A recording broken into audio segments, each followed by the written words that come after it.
you know. Sometimes it be like that, and that's all I got to say.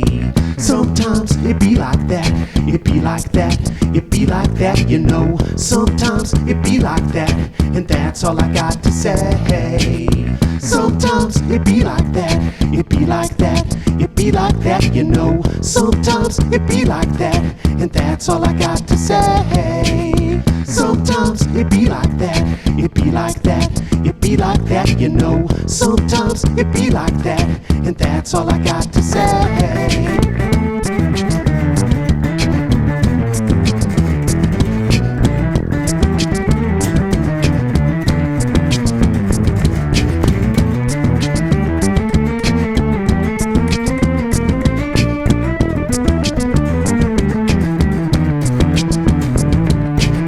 Sometimes it be like that, it be like that, it be like that, you know. Sometimes it be like that, and that's all I got to say.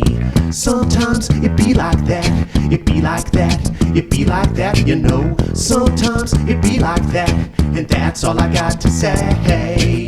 Sometimes it be like that, it be like that, it be like that, you know. Sometimes it be like that, and that's all I got to say. Sometimes it be like that, it be like that, it be like that, you know. Sometimes it be like that, and that's all I got to say.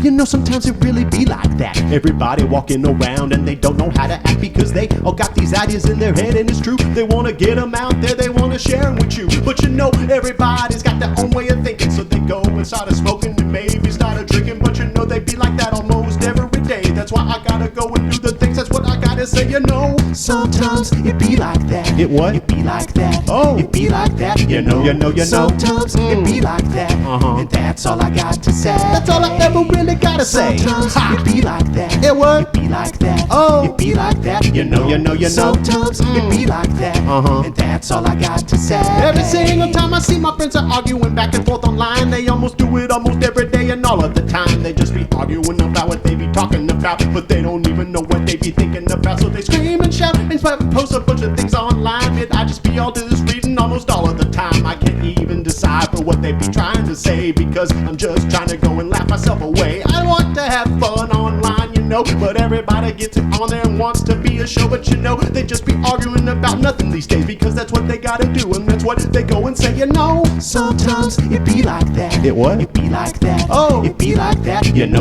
Sometimes it be like that, and that's all I got to say. That's all I ever really try to say. Sometimes it be like that, it be like that. Oh. It be like that, you know.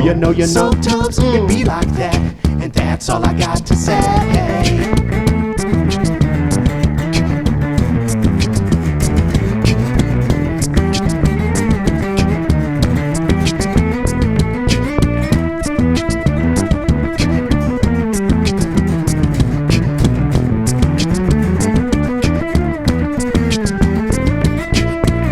Here we are once again. I'm here at this wonderful place doing this interview, and I hope you're all having a great and wonderful day. Now remember, as you're going along and you're trying to do these things in this life, make sure you're having a good time, because if you're not having a good time, you're probably having a bad time. You want to have all the good times that you possibly can, and if you're not, well, maybe take a little bit from me.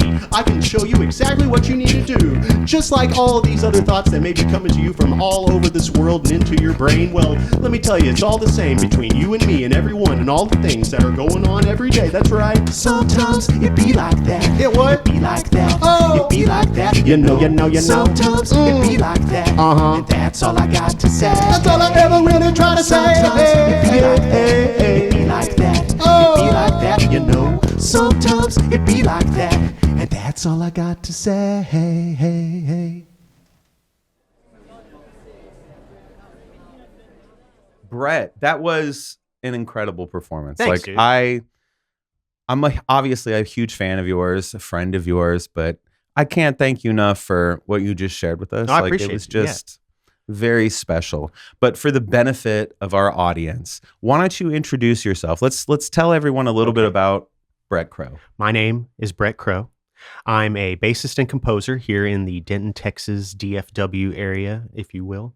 I play in several tributes. I do a Primus tribute called Primish. I also sing in a Ween tribute called Stallion Parts. and I play bass in a One Hit Wonders tribute called One Hit Wonders, where we play like the one hit wondery hits of yesteryear, if you will. And also do my own solo show, the Bret Crow Show, where I use a looper, everything that you just saw in the clip over there. I do all that like out live, perform with whoever, like play shows all over the place in the area and wherever I can, I get in where I fit in, and then I make videos on TikTok, YouTube, Instagram, and Facebook. You know what? And I've seen, I'm not going to lie, even as a friend of yours, there's been a number of times I've stumbled upon one of your delightful TikTok videos. Oh, yeah. Why don't you tell us a little bit about how you got into that? Like, how did this all unfold for you? Was it the pandemic or? Well, I've been, ever since YouTube has been around, you be posting on stuff, but it was really like being able to hone it in on TikTok from having the time open up through the pandemic really was, I was able to sit down and make time to learn how to do it and get it to sound right, to look right, to get the lighting right, like all those little things. And that takes a lot of time. But I've been posting videos on YouTube since I've been doing this solo project, and I remade my YouTube channel in like 2013. Wow. So I've been like posting different kind of videos that I've made. I've made like ones that are like, in like a 9-grid thing where I'm doing all the instruments kind of stuff. Did a few of those, like a Ween song and a Mr. Bungle song. Or I did some like solo ukulele stuff. But then once I started figuring out doing vertical videos on TikTok and stuff, then it was just gangbusters. I was just able to crank stuff out, making a bunch of covers and posting videos. And then once I was able to do duets, then it was really like, I can just start doing this like all the time. I'll save all these things and duet them, and like, then it's just where it is today, Yeah, well, I it's a labor love of that. Honestly, I mean, it shows in those moments, like the artistry comes through, and it shows that it's such a labor of love. Oh, but dude. Every time I've seen one, it's really put a smile on my face. You bring such an energy to the performance. I love doing it. It shows for sure. But and then people tag me and stuff that they want me to add bass and stuff, or they'll see like an animal making a noise or a mechanical thing doing something, and I'll add bass to it. Oh, sure, yeah. Well, and like not to pull away from this too much, but recently we shared a bill together in Denton, Texas, and I had the pleasure of seeing you again. I've seen you many times, but I don't know that I've had ever seen the Bret Crow Show in this capacity. And I can't tell you how much fun it was. Like Thanks, man. Had the best time. I could see your spirit and your energy really coming through in such a really special way. Like you don't see that on stages too often anymore. Oh, dude, I've been able to hone in those songs to be more of a performance, as just instead of just like me playing a song in order, Right? Like, of course, yeah. Well, I mean, and it shows. Like it's you've got a real knack for what you're doing, and it seems like instead of living in your lane, you just created it. Oh yeah. And so hats off to that. Thanks, man. Like I think that's amazing. As we kind of lean further into the interview, I'm really curious to hear a little bit about your early days in Denton, Texas. But before we dive into that, I'd really like to know a little bit about some of your musical influences, if that's cool. Sure. My big 5 that I like to say, excuse me, Frank Zappa, Les Claypool, Weird Al, Peter Steele for bass, and James Brown. Like the ethos of those guys like really have had the most impact on my music playing. But I'm all over the place. Like I started, like my dad listened to a lot of like old blues stuff, and that's where I got my rock influence was from my dad, because he had like Pink Floyd albums and Zeppelin and Fleetwood Mac, the Beatles, like all those kinds of things. Both my mom and my dad.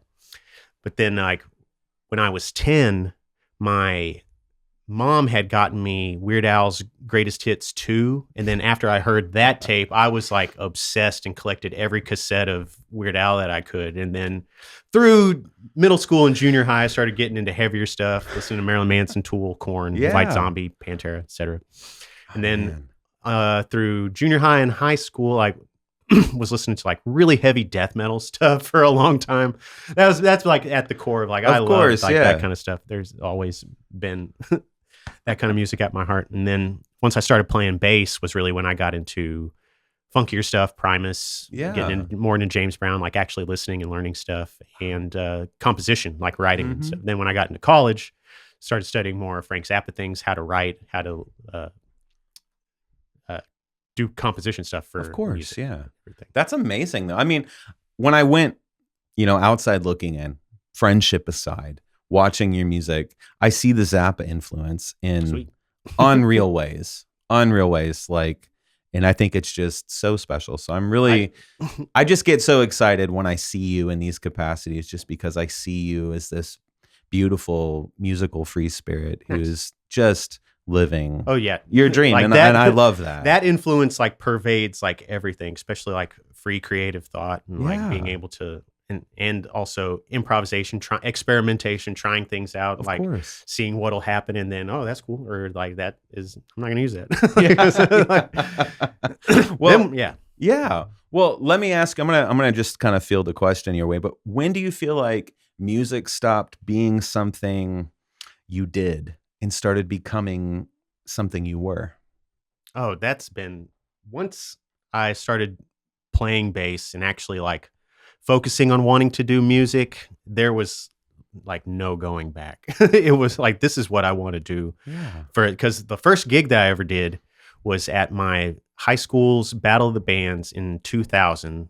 And I had joined my other friend. Like I had a band and we submitted a tape, but didn't get in. But my other friend, he had a band. They got in. His other bandmates dropped, so he asked me and my drummer buddy to join him. So in like the few days we had before the gig, we wrote 2 originals and figured out 3 other covers. We did Replica by Fear Factory, Loco by Coal Chamber, and we did the Here in My Car version of that Gary Newman song. I love the it. Fear Factory version. We did it like heavy style. And that crowd was like, 500 kids, and they're all like in there and just hanging out. And after I was there for that, I was like, this is exactly what I need. This is to do. the high I need. Yes. It just felt natural too, because it was like, I still to this day, like I may have gotten like a little nervous and stuff, but every time I like approach a show or get into it, it's more like an excitement, like, let's do this. Let's like, go. I'm ready. Yeah, I and understand that. music's been, so I'd say since I was 14, I guess, since I started playing, like once it clicked. That's amazing. Well, I understand that completely. Since we're talking about like early mentalities of music, what's one of the earliest sounds that really made you feel something real? Like, man, this has inspired me to pick up a guitar or play the piano or drum or whatever it may be. But this was the sound that inspired me to start. Listening to Ween. A friend of mine had showed me Pure Guava, and I was at first like, what is this? And also the Dead Milkmen. Those two, like when I had started listening to those, like they sort of happened like simultaneously. But Ween, once I listened to the pod, that was the one that really inspired me to like get a 4-track and start like, and a drum machine to like start making my own songs. As I was like listening to those, like, they're doing what? It's like it leans towards the simple side, but it's more it felt really inspirational to me, because I was like, if they could do that, I could do that. I can, so, yeah. Like it just really inspired me to like want to and try. So I like went over to Guitar Center and got a little tape Tascam 4-track, the little first Portis Studio, the little silver one with the 4 buttons. I know it well, and then, got a Dr. Rhythm drum machine and just started like making my own stuff. That's and, amazing. So I've been like, and then I would use those, write songs, and then show them to my friends. We would turn them into full songs that we play live and stuff. So it's like a really good tool to be able to like start doing that. It was Ween and Dead Milkmen. Wow, that's amazing. Well, I don't think I would have guessed that, and I kind of love that, if I'm being honest. Like I really do. I like to put a lot of that like sort of feel in my songwriting. Yeah. But it's I have so many influence from everywhere. It's just like those ones, what the impetus, if you will, to like start doing my own recording and like focusing on that kind of stuff. Of course, yeah. That's amazing. That's amazing, my friend. One thing I wanted to ask you is, considering your influence on social media, TikTok, Instagram, all that stuff, when you're meeting fans outside of that, do you ever have an instance where they're like, this is my first time meeting you. Like, I really want to kind of get an idea for what kind of artist you are. Like, how would you respond to that? Oh, I mean, if they wanted to like ask me questions and stuff, I'm usually pretty open. Everybody that has ever come up to me or had said anything, it's always like had been like, "Are you that bass guy? Like, you look familiar. Are you that like, at a show or something?" You know, I went and saw Guar last year, and there's Amazing. like 3 people came up and they were like, "Oh yeah, dude." Yeah. Like, and they like, most people, if not everybody, is pretty kind. They just want to say hi. Yeah. And like get a high five and stuff or take a picture, you know. That's really cool. If they ask me questions, I'm usually like very open. Yeah. Like I don't gatekeep like anything. Yeah, of course. I love that. Like, yeah. I love that very much. So talking about your earliest musical like inspirations, let's shift away just for a second. Tell me a little bit about who you were before music. I did art. It was when they do that thing when you're in 5th grade and they bring all the instruments in and they like show you like if you want to join band or stuff, you know, like they did like that little survey and stuff. Right. Of course. I think I wanted to play guitar or something different than any of those, but my dad he was an artist. Like while I was growing up, he would do paintings and do stained glass and internet stuff. Even when we had like original Windows 95, he was making like like sunset scapes like in MS Paint and everything. So it was really like I was doing art like that. It's like up until 12th grade, like that was what I was like the extracurricular thing, right? You know? Yeah. And then I did music like with my friends outside. But wow, once I went into community college, I had started doing music school, so I was taking theory classes, etc. But all of it was art, and I still like do art for a lot of my own album artwork and for flyers, like that kind of, because it's a necessary skill, especially like when it sort of comes in tandem when you're like as a musician. Oh, like, certainly, like I feel like I did our poster art myself for so long, like the first 10 years of the band, easily. It's cathartic too. Like it really, like, it's special. Helps. Well, and when you know the artist you're sharing that stage with too, it actually kind of elevates the whole thing because you're like, man, I can kind of represent all of us a little bit in this really cool poster that we all just love so much. That's what I love doing, like collage art where it kind of looks like how Terry Gilliam like puts together things, make a real like interesting looking scene, and then you have that, and then you can just put the words on top of it, so it like makes it like. I get it. No, we did a collage art for we worked with an artist locally, Shayna, for our recent release, and that was the first time I'd ever messed around with any sort of collage art for an album cover, but it's still one of my favorites to this day just because I feel like it just stands on its own 2 feet so independently. It's beautiful. It's beautiful. Going back to our songs, our music, the art that we share as artists, why don't you tell me a little bit, or let me rephrase it. Where do your songs usually begin? Is it a line? Is it a melody? Is it a real life moment? Like I understand it's different, you know, in every breath. So I love asking this question. I come from 2 different angles.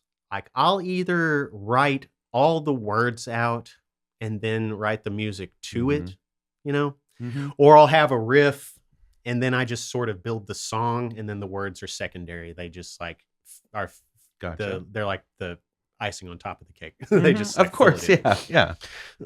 And then like a lot of things, what I've been doing over the last several years is doing improvised songs where I'll get like a suggestion from comments or something. Then you can tag that comment. Then there's a little title in there, and then I'll just make up something off of that.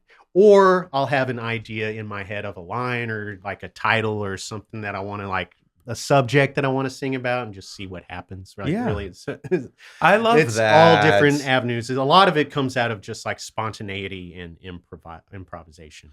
Well, and I feel like that's why I naturally have always kind of gravitated to what you do, because I love that world because I don't live in it anymore. I once upon a time I did, and I still love the improvisational nature of live music when you can be with a band in that moment and we can all just be like, oh yeah, when we're rolling with it. Yeah. You know, when there's a moment that like just becomes like a jam, but then you come back to the song is like really a special sort of feeling. Special. And there's nothing that can recreate it. Ever. Especially like from chaos to unity. Like I've argued many times over, and this is just my stance, ladies and germs, but I think it's better than sex, and that's all I'm gonna say. I feel that. Yeah, right. It is. Mm-hmm. So I want to shift a little bit deeper. I really want to get to know your songwriting process a bit more. Do you feel like even in the improvisational space, when you're writing, do you feel like you're writing to understand yourself or to maybe escape?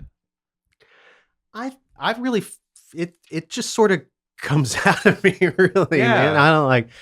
I don't ever like write to get something off of my chest. Maybe if there's like something happening in the world and I'll vaguely like improvise about it, but I'll never like call things out. Or maybe in like my younger days, like if I was like writing a poem or to turn into music, like that would be something that, but especially like nowadays, I'm really just like going with the flow and whatever like happens. Of course. Especially like with words, I try to get into the flow space, like meditative flow, where just like everything starts happening. I like this. Okay. I like that a lot. That kind of leans into my next question, is asking what your creative process looks like. It's a lot of improvisation. Okay. Just like seeing where, like, I'll have to sit there with a riff or just play around until I figure out something that I want to start looping on. Then I'll put drums to it, and then I'll either solo or just start coming up with words, because it really becomes a sort of meditative process, because I let the ideas come to me, or I'll have just a subject that I want to talk about. Yeah. And then whatever, like the first line that happens just sort of spontaneously happens, and I'm not really like thinking about it. And you'll like, if you go through and see any of the improvised songs that I've done in my videos that I have on my pages, that free flow happens. Like, I'm not focused on like making a rhyme scheme. I've gotten to the point where I can like make that happen, and it flows, and it like sounds good. Of course. And I think that's why I wanted to ask you a little bit about your creative process as an improv artist, in the sense, and I say that with great respect and love. It's also truly. Like you have to practice doing freestyle stuff. I have my buddy Dubo, shout out to Dubo, I love you. Go Dubo. We would get together and make loops and just start rapping over them. Amazing. Yeah. But some, it's like just like with anything, you got to like do bad stuff before it gets to that point. You have where to embrace like, it. Well, yeah. Yeah. But yeah, you will, like, there's times when it's just like one line at a time, and then it starts becoming like you get into the flow, and it just starts coming out. Like you feel like a rapper, and you're like, this is good. Yeah. Well, I was doing. I can tell you where I was doing a lot. I used to do a variety show called Open Stage, and when my band Puddintain, who I was in for the last like from 2011 to 2020. Puddintain. I remember, yeah. Funky rock stuff. Yeah. We were the house band for that event for 2 years. Then in 2013, my drummer left. He moved to Austin because he had to, out of necessity. Mm-hmm. So in that moment, that was really where it was. I had been inspired by Mark Rebier, Reggie Watts, other looper artists. I was like, I could do that. Yeah, because I wanted to keep doing the show, and they still wanted me to be there. And I was like, I could be the house band. I'll get this looper. I'll just do this stuff. So for like 2 years, I had an hour and a half once a week that I would go open up the show and just improvise the entire time.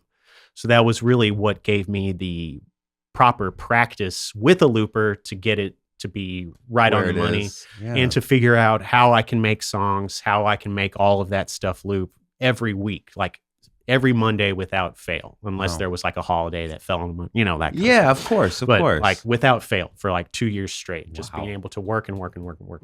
And then doing it at home, of course, like putting it in a context of a live setting where you're like on. Yeah. And then having like being able to improvise and do that, and then get it to where it's like really good. And then like a lot of those songs that I did on my first album, my first solo album, if not all of them, were born in those moments of that show.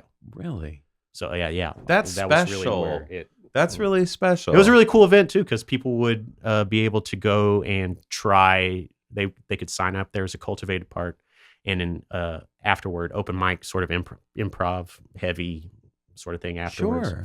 But people would go there and try out new things, be able to perform a song or two and get good videos, so you could show, like, use it for promotion and like that, like an EPK, that kind of.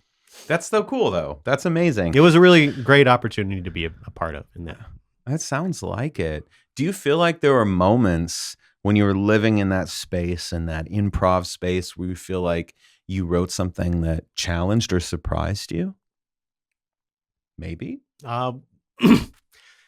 Everything, really. Just being able to, because I'll get, like, because a lot of riffs will just come to you. Yeah, of course. You'll just start. I would be playing for a moment, just start looping on something, and then, like, I would like how I initially did it, but then hone it in, make it a little bit better each time. Totally. And that's really like what I like the most about a looper is that you're able to. It's like those Indian sand mandala artists. It's like, because you're able to build something so creative and cool, and then just like dust in the wind, just wipe it away, and then do it all over again. Fine tune it. Like, yeah, exactly. Like I was good. That's what I did. Like within that, sometimes it'd be like that song. Like I wanted to redo the vocal part, so I just erased it all, redid it again, and then it became its whole thing all over again. You know, that's the beauty of being able to do that in an improv setting. Because if we were like a full band, we messed up.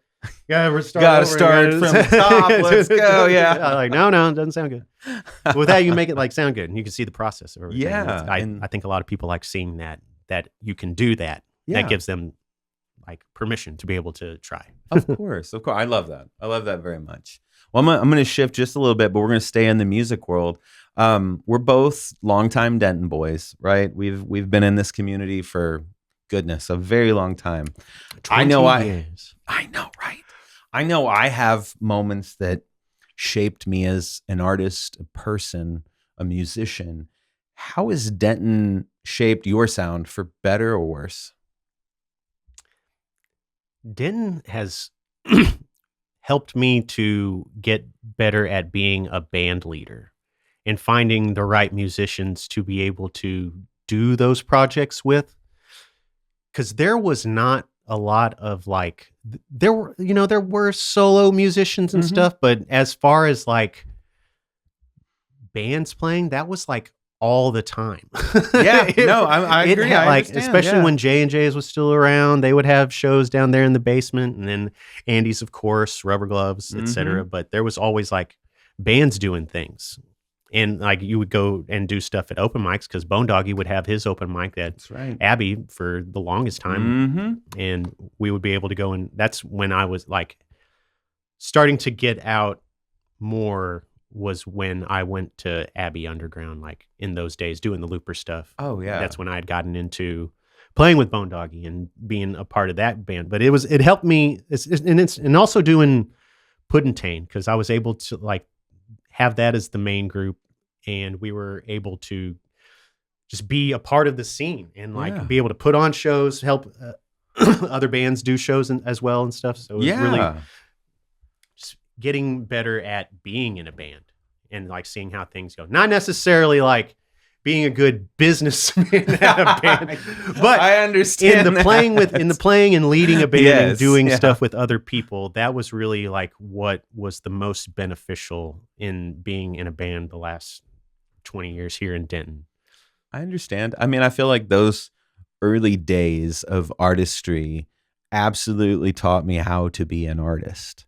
So it's why I love asking that question, because it's like those moments at the Abbey or Strawberry Fields, like we were talking about earlier before the interview began. We love you, Chad. And Gumberly, right? Like, oh my gosh, like love those guys. But I feel like there were so many moments like that early on that inspired me too. You know, like those nights like, at the and all the house Abbey. Parties that they would like were being thrown. I forgot that one that was on Thomas Street, but they would always have oh my gosh, big shows there. Yes, that was fun. What was that? booking that booking act. Tag it in the comments. Yes, you, please. You know what we're please, talking about. We it would was on really Thomas love Street that here in Denton. Yeah. There were like house shows were really like where it's at in like before 2010. Mm-hmm. No, yeah, I had a friend. We existed in that world. Oh yeah, heavily. Man, that was like so many like were able to happen because I was doing like in those times I was doing my band with Gusto, which was like a 5-6 piece band that had 2 horns, bass, guitar, 2 guitars, keyboards, like that kind of stuff. Yeah. And we played at J&J's, and then I had a trio called 3-time Soapbox Derby champ, and we played at Art 6. Mm-hmm. And then we played then Febrifuge, which was the group that I played shows with you in. Then we did the mall gig at. Love you, Chris. And we did Chris Day, big Chris Day, shout out. Yes, please. And yeah, I feel like we've crossed paths like many times, but so just many like hundreds of times. Haven't been able to talk until like within recent years. Yes. But I'm so grateful that we've gotten this opportunity because I feel like there's so many rooms and venues and streets in Denton, Texas that shaped us as artists. Like that's where the art was really born, at least when I resonate or excuse me, when I think back. If anybody would have had a chance to be in J&J's basement when there was like a math rock band playing and there was nowhere to stand and people were standing on the chairs. Same thing at Abbey. Oh yeah. When Abbey would fill out and like they wouldn't even let anybody else in because they were at capacity. Like that sort of feeling as a local artist, like there's nothing amazing. like it. Like you cannot replicate that without like all 100 people there, you know? Like I'm with you there. That's like what is really exciting about being a local musician is getting everybody into it. Because nowadays it's since the pandemic, everybody doesn't go out as much, let's say.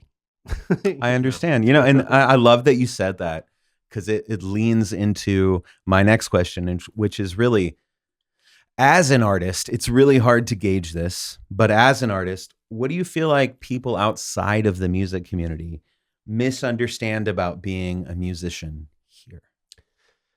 I just think that they are not either willing to check out new stuff or are stuck in their own ways, I imagine, or it's keeping attention. And then playing, some shows go late and then people are like, I gotta sleep. I get it. Money too. Yes, like, of course. We can usually get, like when we have markets and we don't charge a fee, it's very much it gets people to want to come check it out a whole lot more, because if you're paying like a fee to get into like even like, because all of our markets that we do for DAPC will have vendors and bands or music or whatever. But if people want to pay like a cover to get into like any sort of show, that's like, is it worth my time? Right. Is like, right. Like, do I like, I think the want to check out new music that people have never heard. That's why tributes are so popular right now, because everybody can latch onto those old things. And, sure. I mean, it's like a jukebox, you know? Yeah. But that's like why we started doing the Primus and Ween tributes. Not only that we love the music and we want to share it, and like it gives people the opportunity to experience it when they don't come through, like maybe once a year, you know, like that kind of stuff. And then they're listening to it on their albums, but seeing it live, hearing it live is an entirely completely different experience than listening to a record or listening to a streaming thing on your headphones, on your iPods or whatever. Oh, I totally agree with you there. AirPods, excuse me. Oh, excuse me. Yes, AirPods. Well, considering like now our audience knows we are both working artists, but I know I could just list off a bunch of them, but what's something, as you watched becoming a more of a local musician to really transitioning to being like a full-time musician, what's something that you were not prepared for? Is there something you were not prepared, or you feel like, oh, I didn't expect this? Really,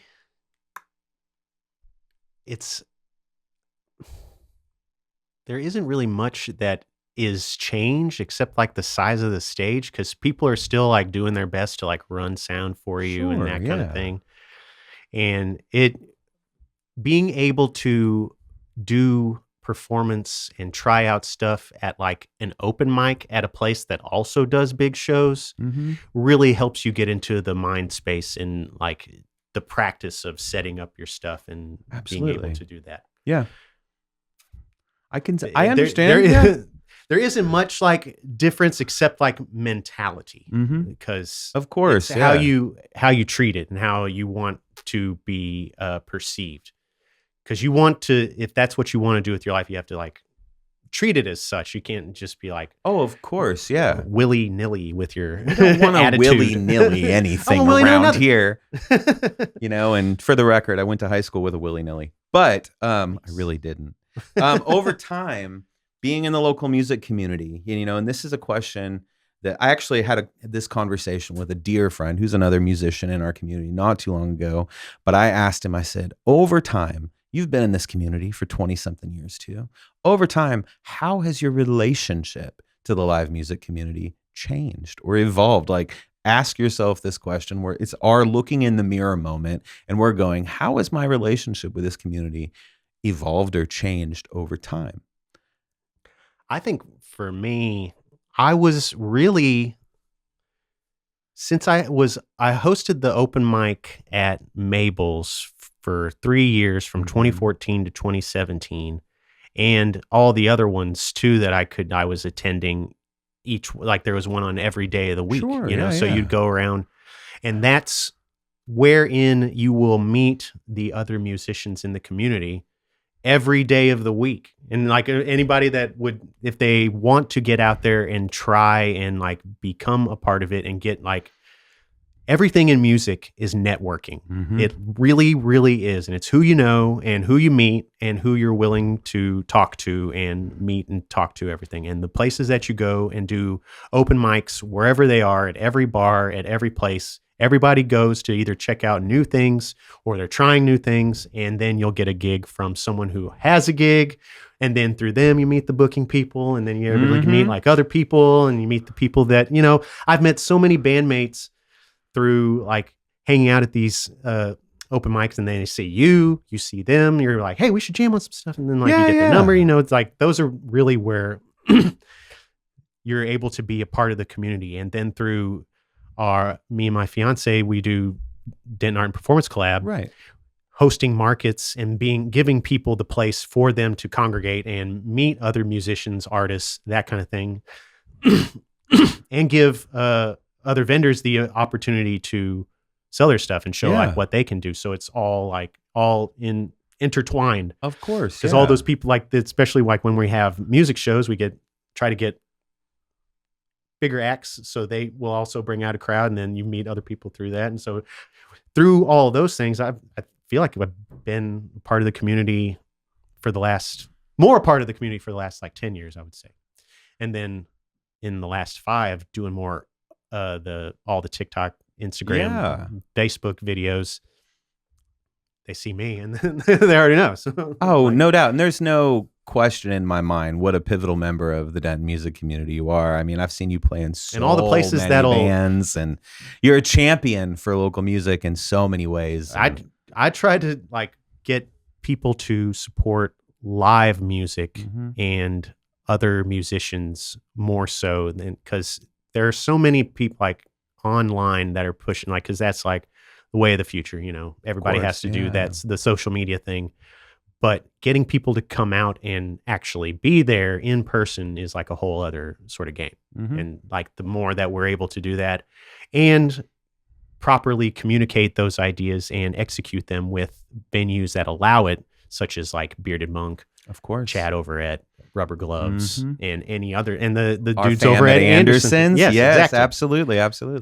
Those have been like the best places to be able that are open and willing to do live music, and especially like Rubber Gloves. That's the only place, like if you are into like harsh noise, industrial, like weirder music, experimental stuff, you can go and check out that live. You don't have to just like sit in your room and listen to stuff. And you absolutely should. Yeah. It's way better. Well, I mean, you gotta experience like all kinds of different music stuff to know what you like and what you don't like. Well, and what the beautiful thing about Rubber Gloves, not to derail your thought there, but just like you're saying, you can have that experience, go in the next room, then there's a folk show going on, or an indie rock show, or whatever it may be, or, you know, or they'll have got big the Bret bands Crow show. Yeah. You never know. They'll have big bands come through like the Melvins, and they'll play over there, you know, and then everybody comes to play those shows. And then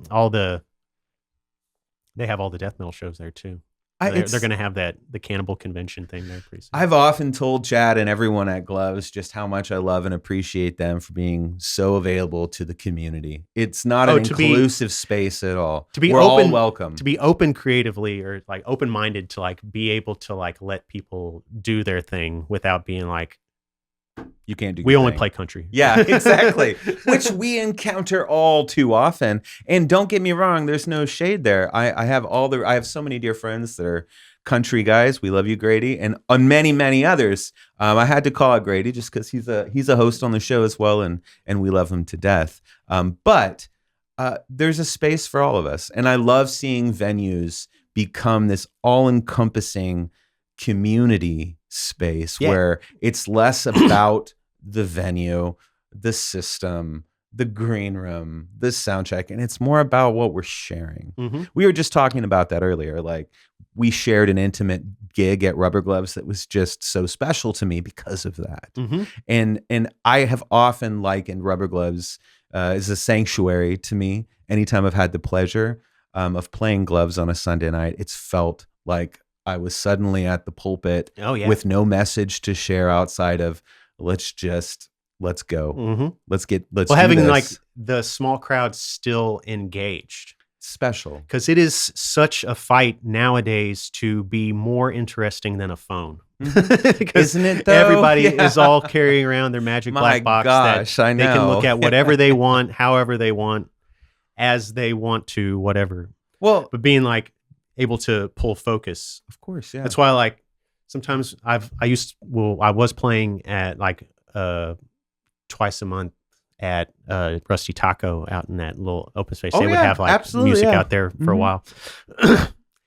And sometimes there would be like nobody there. And then sometimes there would be like a handful of people there. But like if you can like get them to look up from and like check it out for a minute and just be like, you've won. It's like, it's like the little wins. That's like, you got to do, especially in music, you got to do baby step things because you can't like just like put all your eggs in one basket and then watch that basket and see what happens. Absolutely. You have to have your hands in. That's all the why pots. At almost every show I've ever shared with the Arrogancy, we have a moment where I insist everyone scream, not just to release whatever's negative that we're holding on to, but to engage. Oh, yeah. So that we're all together. Oh, I love that moment. In the final few moments of the show, because it's so important to me Mm-hmm. that we share that energy. You know, it's special. And I've got a few more questions for you, but I don't let me forget. I still want to come back to DAPC. I want to give you an opportunity to really talk about that because I have a few more questions about your musical process. But quite frankly, I want to ask this question. It's one I've been ruminating on for a few weeks when I knew I was going to sit down with you.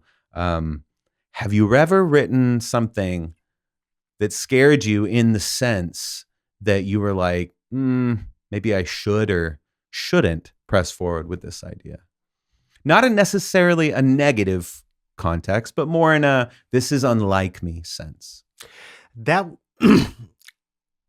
probably from having songs that I wrote a long time ago when I was like going through hardships, like hard life things that I had songs that I was playing, but I had written those through there and I liked the music of those, but the lyrical content was just like, that's not me anymore. Right.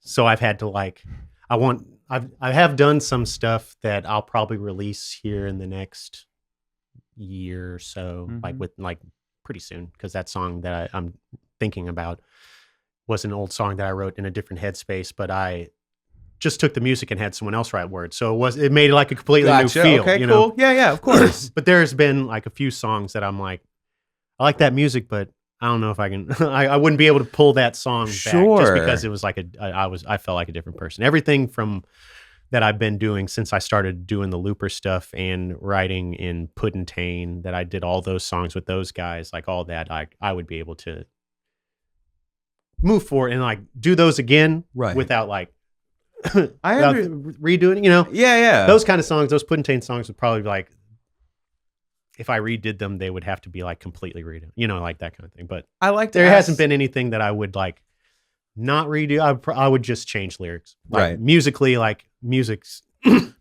yeah, music doesn't have the inherent meaning that it would like in a lyrical like sort of poem, because that like you can make people feel with instrumental stuff, but that doesn't. That's not like I was in the wrong headspace when I was writing this instrumental song. Any old lyrics like that for sure. I understand that. I mean, I do like truly like I like to. I posed that question to myself recently, and like I said, I was kind of like going, all right, I want to have a really genuine conversation with my friend Bret. I want to pull out some questions, so I have to ask myself a few questions first, which is like, is there something that did that to you? Is there a record or a song that made me go, if I look back now, I don't think that's a representation of myself? And there absolutely are moments like that, even in the Matthew Narragansett C catalog. So I love the idea of us having that conversation. No, sure. Where we kind of get that understanding together, because, you know, I feel like we're going through, as artists, as we get older, we go through all these different seasons of life within artistry. Oh, dude. Yeah. And I'm always finding myself in some new season. You know what I mean? You get different inspirations from just about everywhere. Yeah. And then you'll want to write a song that sounds like this thing that you just heard. And you're like, I really like how that feels. And I want to do something like that. Because, that's when I wrote my first Time Knife album, the original music project that I go through now. Yeah. Me and my fiance were playing with the Wee Beasties. So we were doing like a lot of punk rock stuff. So I was like wanting to write music for that project. Then once I left, I still wanted to get that music out because I had written like a whole 8-song EP kind of thing. So I just wanted to like do that. And that's like, I was just inspired from being in that group around people and playing shows that were in that vein, you know? So it was that's where all that inspiration came from. That's amazing. And then for the second one that I did, the Half and Half album, Time Knife, I was had written a bunch of songs during the pandemic because I was sitting around. Right. We all, like doing a lot of, but I was also through TikTok had met like a plethora of musicians. So I was sending out tracks to like collab with. So that was like a big collaboration.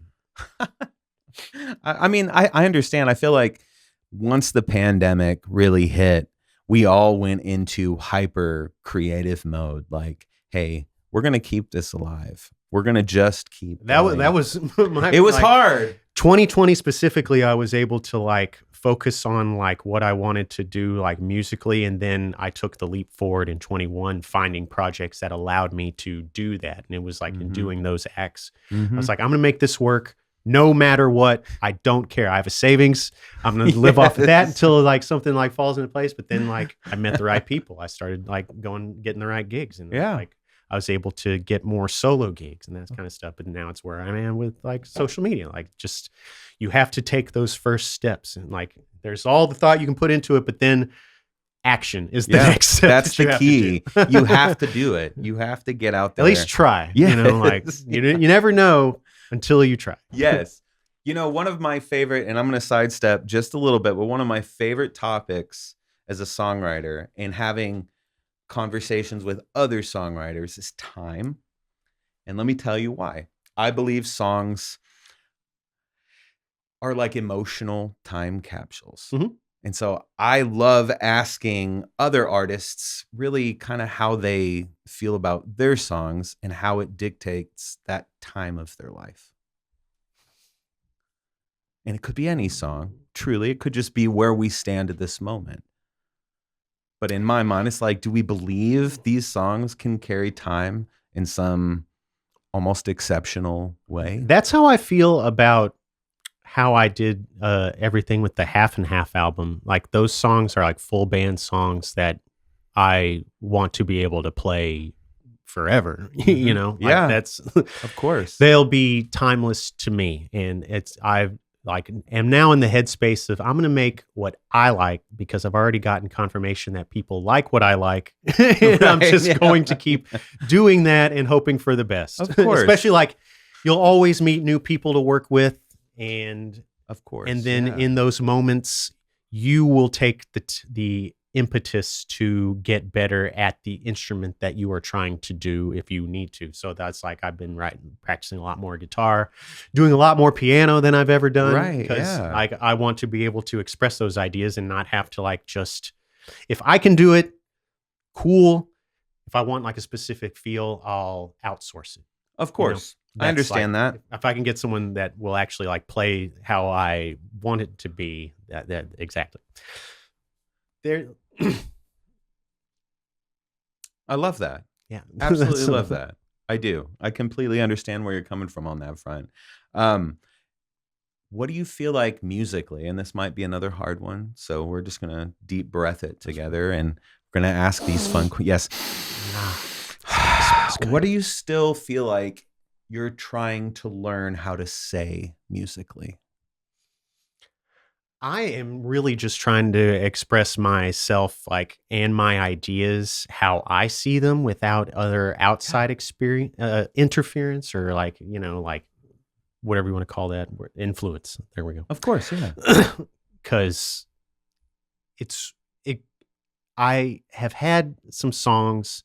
That's what I'm working on now is I've had these songs that are like fully fleshed out, just need to be recorded. And they're all about a bunch of different like kinds of topics, but there isn't really like in moving forward, like in writing music, it's all like I'm able to just be myself. Whatever happens, happens. Amazing. I'm not trying to like get outside influence. Like if there's some stuff that I want to do where it like collaborate with people, like they'll send me like a drum part and I write to that and we're able to do those kinds of things. But musically, like I'm just doing what I want to do and keeping it at that. I love that. Especially like being able to do improvised looper songs. So then I can have albums and albums and albums, you know, just anytime I make a video, turn those into songs. You can make like, it's a track. Absolutely. And I've been compiling like a whole bunch of those. So I've like, releasing them over time. So it's almost like effectively your message is you being your original self.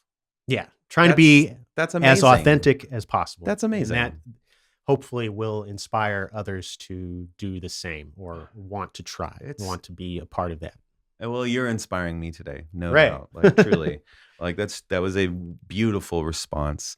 Got one more hard one for you. But this is a question I love myself, but if all of your music disappeared tomorrow, gone, what do you hope it gave your listeners?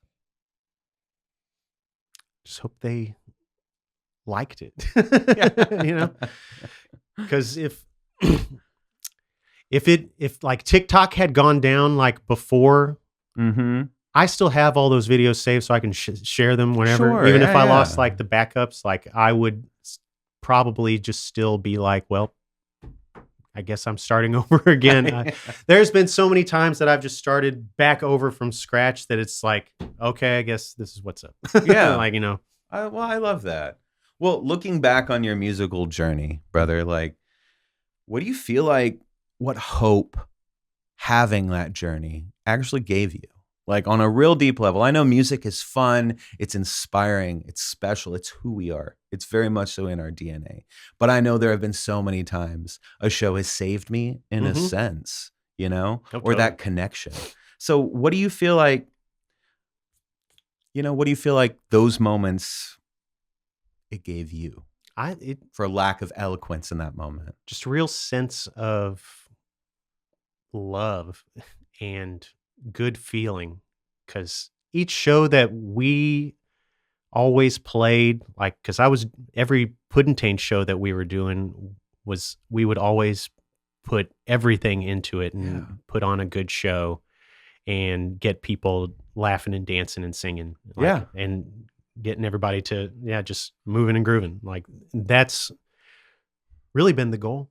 because we had always made everything like live performance the focus. Each recording opportunity, kind of like doing that, fell to the wayside. It's to song creation and performance.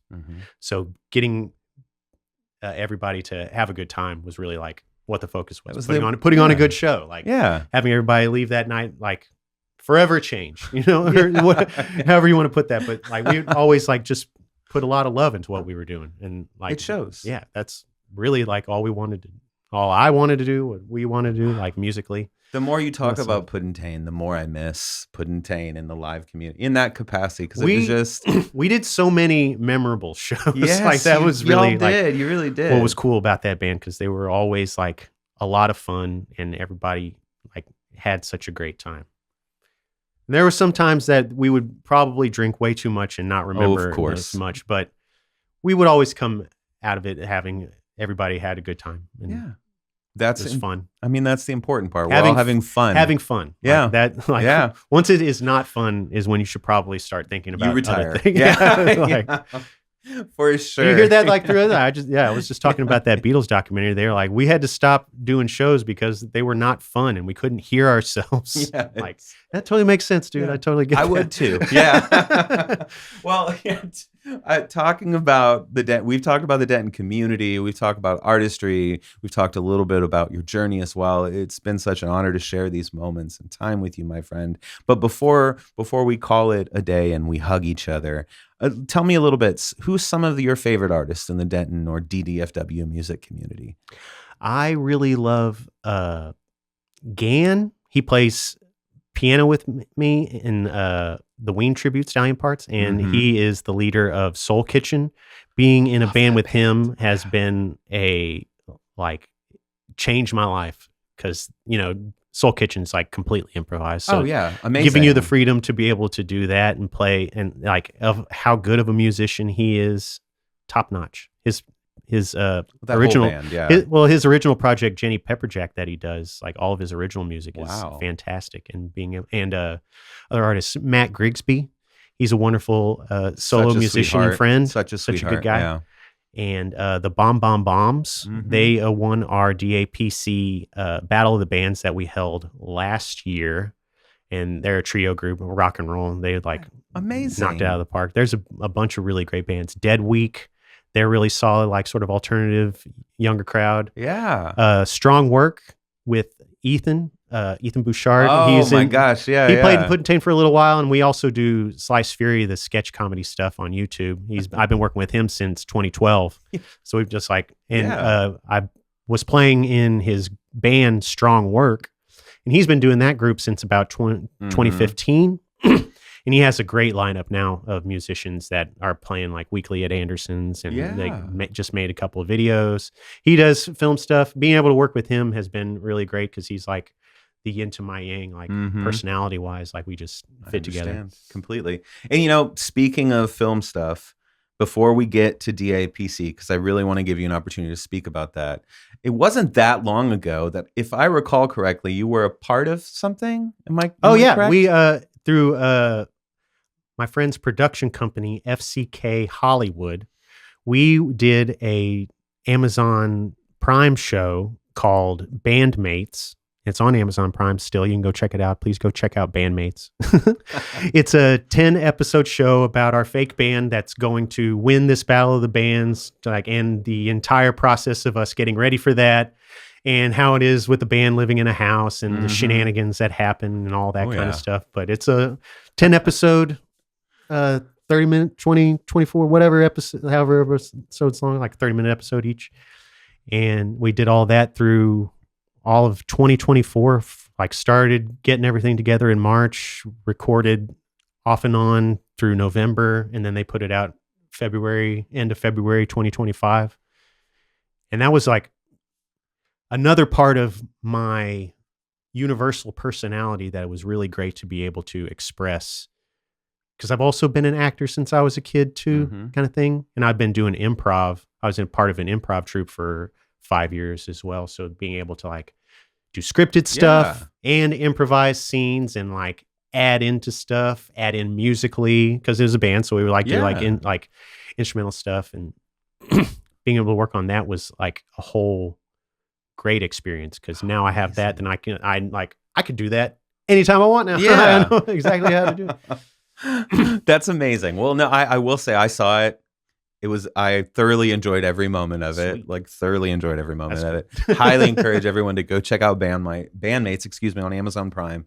Before we wrap up, please, let's regale our audience about DAPC. So we have me and my fiance put on markets through our performance. It's Denton Art and Performance Collab, and we host lots of markets here in the Denton area. Lots of them at Anderson's. We also have some at Bearded Monk and the what is it? Denton County Brewing Company. Yeah, that's it. There it is. Yeah, I had to think about it too. We have like our Halloween market there every year, and we have just had that because we wanted opportunities to be able. My fiance, Allie, she has a candle, soaps, and jewelry making page, Happy Handcrafts by Allie, and that's HH by Allie on Instagram, HHBYALI on Instagram. Please go check out her candle, soaps, and jewelry. She puts a lot of love, does some really cool stuff, does like resin pieces, makes handmade candles, and with different cool designs. She has she's done some recent ones. She made a bolo tie for a friend with like a little beetle. It's iridescent. It's like encased in resin. She did some yellow jacket bolo tie too things, and she does rings and all kinds of wonderful stuff. And through wanting to put on the markets, we wanted to give opportunities for musicians to be able to perform, get a chance to play and do their thing, and then also give vendors either their first time vending opportunity or seasoned vendors to be able to do it in a place. So we were doing it over at Golden Boy when that big room was open, like back in 21, 22, till they closed. Then we do stuff over at Rubber Gloves. We have a Fey Folk market that we put on every year in second week of April. It's like Renaissance-y folk fairies, that kind of vibe. That's cool. And I'll be performing there, and I think it's April 12th. I think that's what that is. If not, I'll put it in the comments, but I'm pretty sure that's what the the time frame of it is. And the next one that we're doing is the Goth Ball. So we just like having to be able to have these events to be a part of the community, give the community like that necessary component where, they have the arts and crafts and as well as music. So people can do all of that. And we have been doing that since 21, really. We had one in our backyard, first of all, and then we started finding other places to be able to do it. Now we're much a part of the community. Yeah. And Allie has been doing flow arts stuff too. So her and her flow arts team has been able to play at and perform at the Day of the Dead festival. And now we're working on getting into the Holiday Lighting Festival too, because I just played there doing an improv set this last year. And it's just being able to, be a part of the community, get those things out there and do more. I think it's amazing. I really do. It's really giving people the opportunity. Like that's like what it's all about. It's like helping and giving the help. Like, well, you'll always have my love and support and admiration for all of that, just because I just hats off to all of us in the community and or anyone in the community who's hats off to Allie. She puts in like all the work. She does all the promotion, does all the emails, just all that like background work that goes unnoticed, but is very, very, very appreciated and integral to the whole process. Yeah. My friend, it has been an honor to have you here Thanks today. for having me. Yeah. Thank you so much for being here with us. Please go find Bret on TikTok and social media. All of my stuff is The Bret Crow Show, all one word, TheBretCrowShow. All of my socials, TikTok, Instagram, YouTube, Facebook, and you can find that if you type in those words in any of the players, iTunes, Amazon Music, Tidal, Deezer, whatever you use, you can find me there. And also my original project, Time Knife, TIMEKNIFE. Have a couple of albums out of original music, full albums of stuff. Also have solo albums that you can find. I'm all over the place. You can find me if you just look up those keywords. It's been an honor, my friend. Thank you, dude. Yeah. Thank you for being here. My pleasure.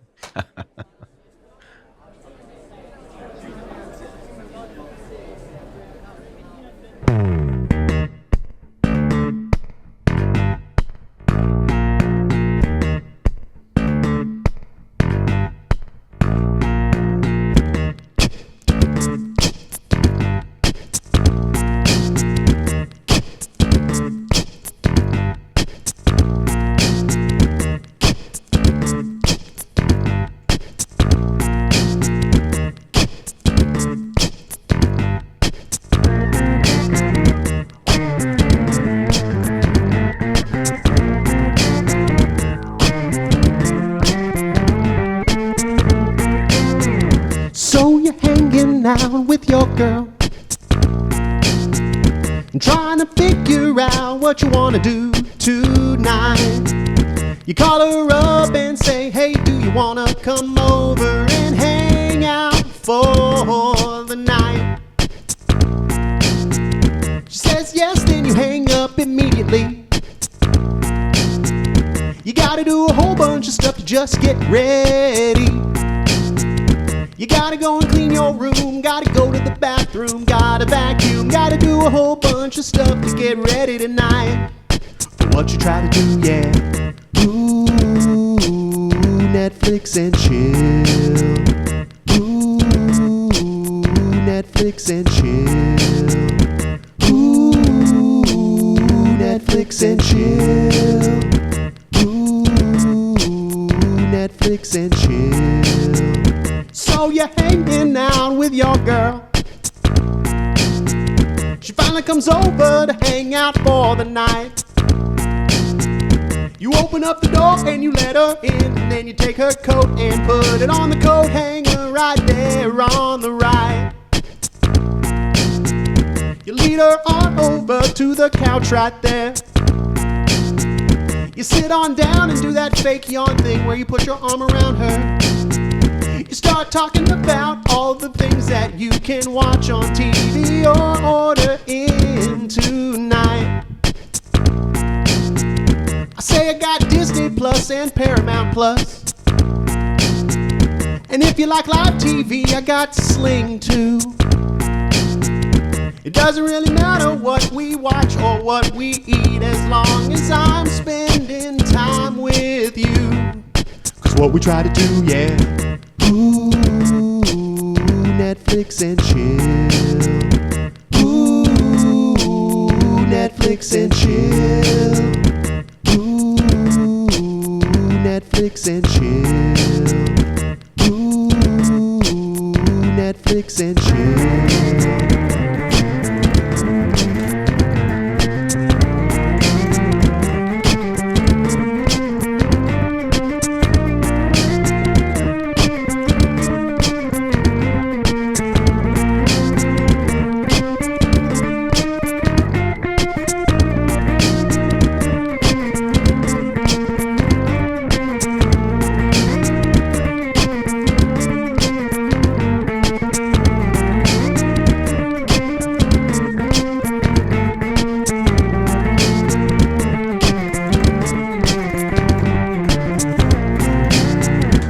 Ooh, Netflix and chill.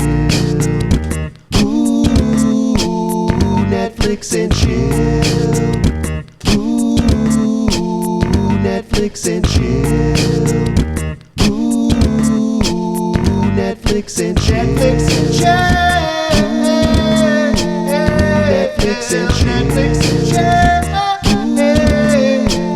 Netflix and chill. Netflix and chill. Netflix and chill.